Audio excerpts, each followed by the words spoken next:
Hello YouTube, this is Bruno. Get Good in Technical Minecraft, part 11. And today we'll finally get beacons. So we'll build a fortress farm. But a little task beforehand. I was preparing a redstone box that I have in my ender chest all the time. But one thing that is missing are target blocks. And we need wheat. This is all of our wheat field at the moment. So we'll do a little micro farm from Redizio that will produce a ton of wheat from bone meal. So this is really a tiny farm. And the general idea is that we have a bit of farmland where we'll use a waterlogged stair in the back, I think. And we have 3 dispensers, one on each side. So waterlog this. And this is farmland. And they will bone meal the area here. And what we'll do is we will have a piston on top, and this piston will open and close. And the thing is, whenever the piston opens, this farmland behind it will have light and we can plant something, and whenever the piston closes, the crops will break. We need some fast clock. We can just use an observer clock, and you can actually make this all a bit more compact, but that's alright. So let's say we have an observer looking up, observer looking down. We use redstone dust to power all of the dispensers, like so. And now if we fill them with bone meal, we're already done with the farm. But I will actually use a few hoppers and a few chests to enter bone meal automatically.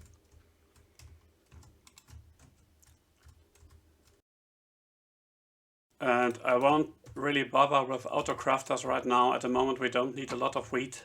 So I'll just use one chest for each dispenser.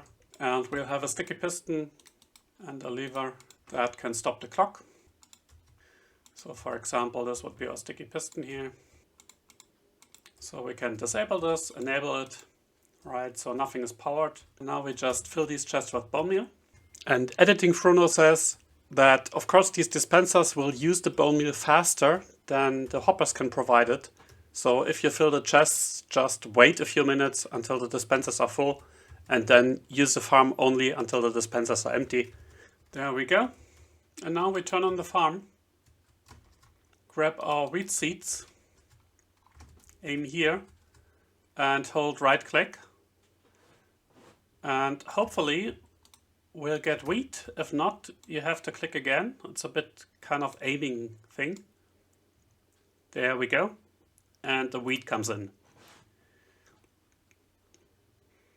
And this will produce enough wheat for a few target blocks, at least. Okay, let's get to the beacons. And we will actually build not a wither skeleton farm, but a fortress farm, which is a design by IanXOFours. And it's a peer pressure farm, and you'll see in a moment what that means. So we'll not only get wither skeleton heads, but also blaze rods. But I'll use a slightly different design, because Ian uses a lot of trained dogs, and I don't really feel like finding, taming dogs, breeding them, and wrangling them to the farm. So what we'll use instead are turtle eggs and iron golems. Alright, otherwise the farm is rather simple. So let's jump to creative and have a look at the farm that I prepared. The basic idea is from IanXOFours to use a peer pressure farm. So mobs spawn, but Ian's farm uses wolves to push the mobs. And I don't really want to tame and wrangle wolves. So I created a farm that is a little bit different. And unfortunately it has a bit lower rates, but it will still give enough wither skeleton skulls to craft enough beacons. So the general idea is that mobs will spawn in these lanes, and the wither skeletons will spot these iron golems, while the ziglins or zombified piglins will spot these turtle eggs. So they will walk towards these structures. And blazes can't really be aggroed by anything, but if another mob spawns behind the blaze, the mob will push the blaze into the portal, hopefully before the blaze despawns. So this farm gives quite a large number of blaze rods. wither skeletons will seed these iron golems from 16 blocks. Now, you could adapt this farm and just place some wolves here on the outside, and this would push the wither skeletons to the inside. But as it is now, the ziglins have a larger range, so if a ziglin would spawn behind these wither skeletons, it will push the wither skeletons in. I think it's still a very nice concept, and it will give us all of the blaze rods and wither skeleton skulls that we need. I mean, if we AFK for say 2 hours, then we'll be able to craft 50 beacons, which is quite nice. The mobs that go through the portals will go through an overworld bridge, and the portals are cleverly positioned so that all of the mobs come out at this portal here and will be pushed into this other portal. So they will be in the overworld for 15 seconds, which is long enough. And then all of the mobs will come out of the kill chamber portal here. And we also have an iron golem to lure the wither skeletons and a turtle egg to lure the ziglins, so that they don't get stuck in the end of the portal here. So we'll just have a few blazes chilling, but that's not an issue. And the kill chamber is my own design. So the mobs will just fall onto these cobwebs, which gives the player enough time to kill them using a sweeping edge and looting sword. The drops just fall down, and below, if the player is not here, we have placed powder snow to kill the mobs so that eventually they'll die.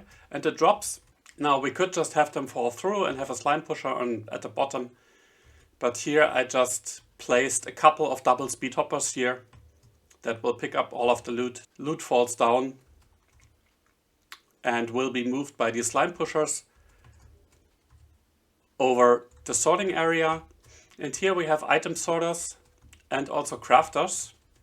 So for the bones, we first craft the bones into bone meal, and then the bone meal is crafted into bone blocks. And then of course it goes into a shulker box loader. And we will power these crafters just whenever items come in. So here we have a lightweighted pressure plate, a golden pressure plate to detect items coming in. This enables a pulse extender. This will enable a clock, and the clock powers the crafter. And here we use the fact that we can't craft anything else. Of course, the bones are decompressed to bone meal. And here the bone meal always comes in multiples of 3, so we will never be able to craft white dye. So we just can put them on the clock. And we use the same concept for coal. So the first item filter is bones, the second item filter is coal. For coal, we only have one crafter in here, which crafts the coal to coal blocks. And we use the same for the nuggets to craft them to ingots.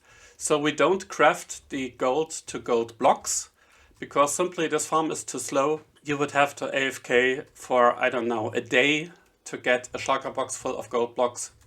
So I will just craft them to ingots, and we can feed these ingots later to do piglin buttering. And of course we have 2 gold filters, so one for the nuggets and one for the ingots, and the ingots go directly into the shulker box loader and the nuggets are crafted up.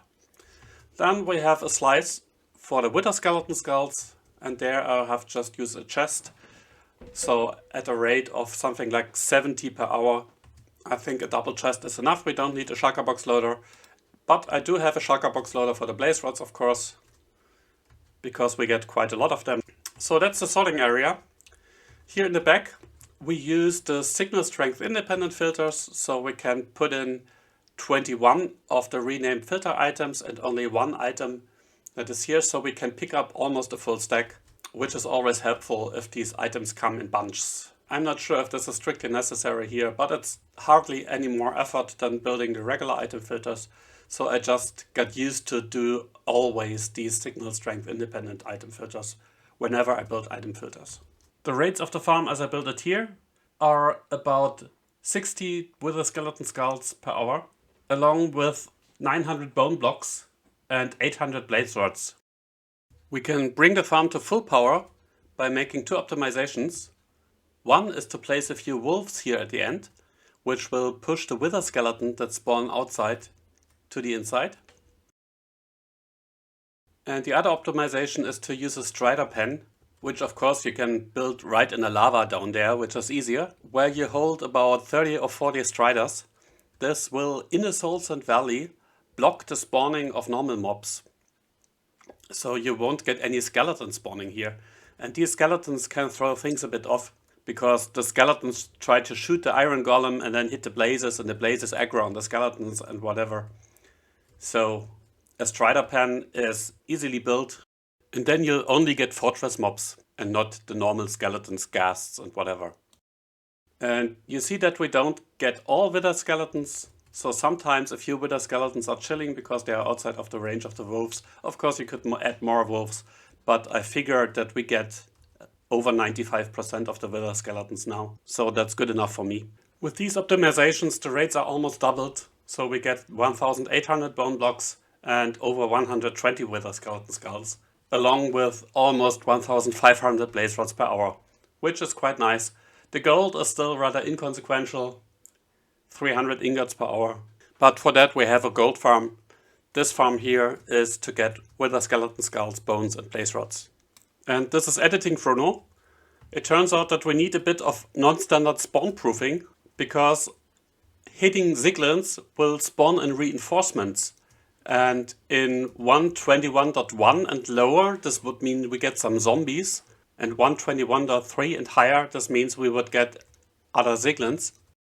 The thing with reinforcements is that they don't spawn like normal mobs. So for example, for normal mobs, this block is unspawnable, so you wouldn't get any ghasts or skeletons or whatever here. But reinforcements spawn at the corner of the block and not in the middle. So reinforcements could spawn, for example, on redstone. And this is why we don't use buttons. A lot of nether sorters would just use buttons to spawn proof, but here we use slabs wherever we can. Let's try to block everything here, like so. You can also use pressure plates on blocks where you can place pressure plates, like here. Now there's one block where mobs can still spawn, and this is this block right here, or the slime if the piston is extended, because the drops have to fall through, of course. If a player is AFK, then this block is too close, nothing will spawn here. But if you fly to or from the farm, it could happen that the mob spawns here, so just take care. Shouldn't be much of an issue, I guess. And I don't think this block is at reinforcement range, so if you run the farm, you shouldn't have any issues with reinforcement spawning here. And here I have prepared everything to build the farm. So we have a redstone box, which I will just keep in my ender chest with all of the redstone materials.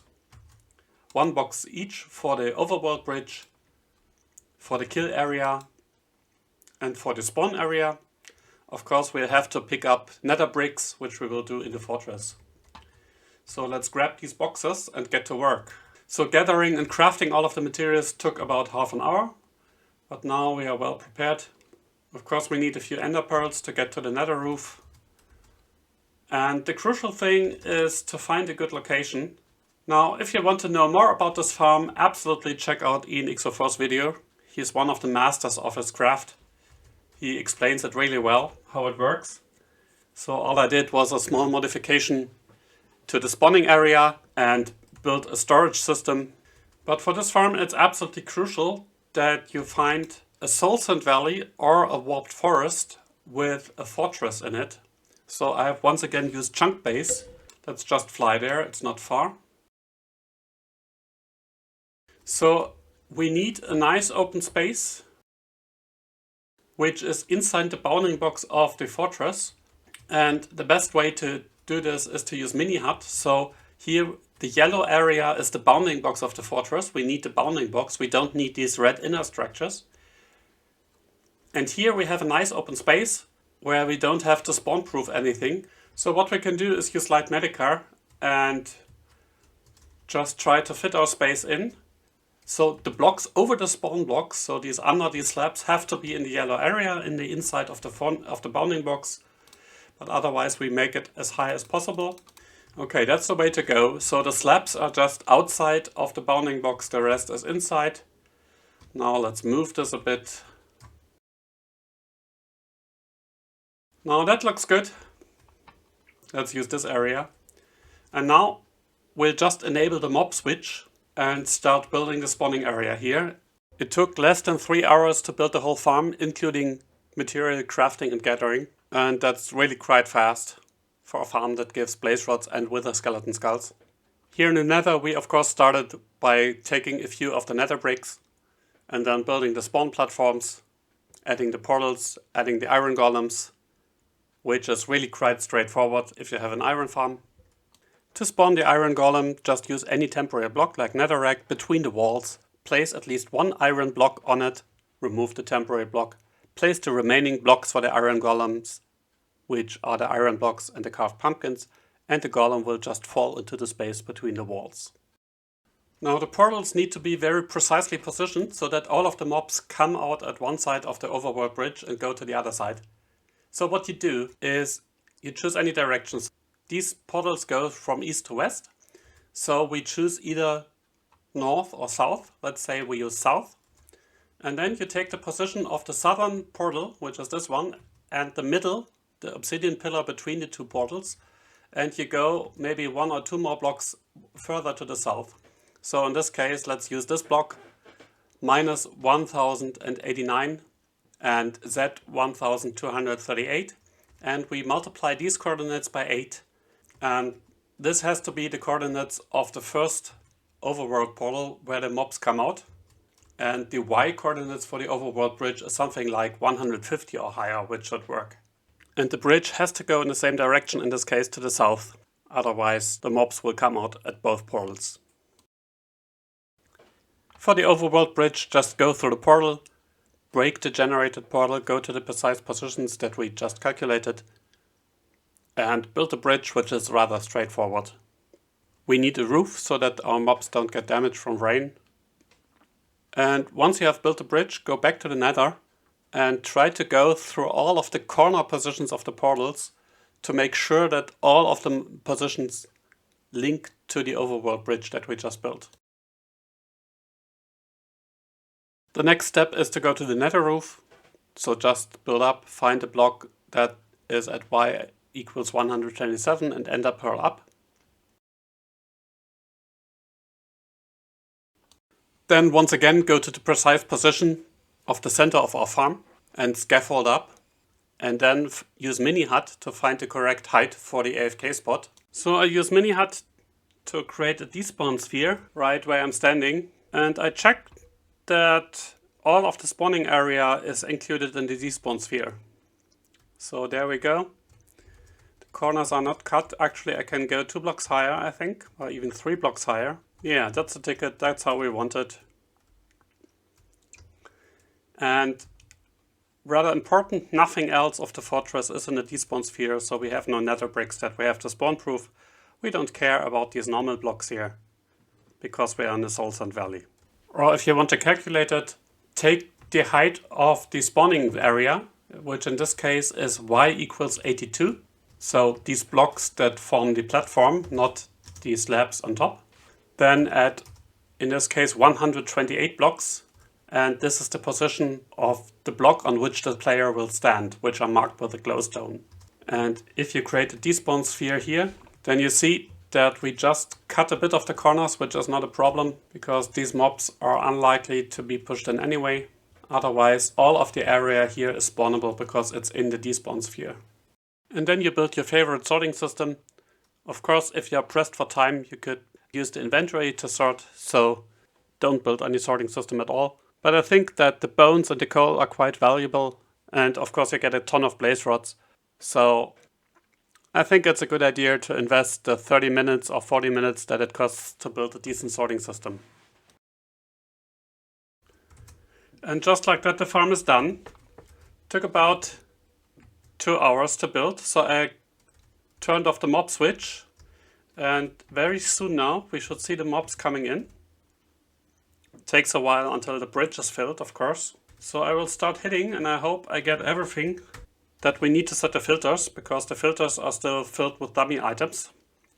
So we need bones, coal, wither skeleton heads might be the most interesting ones.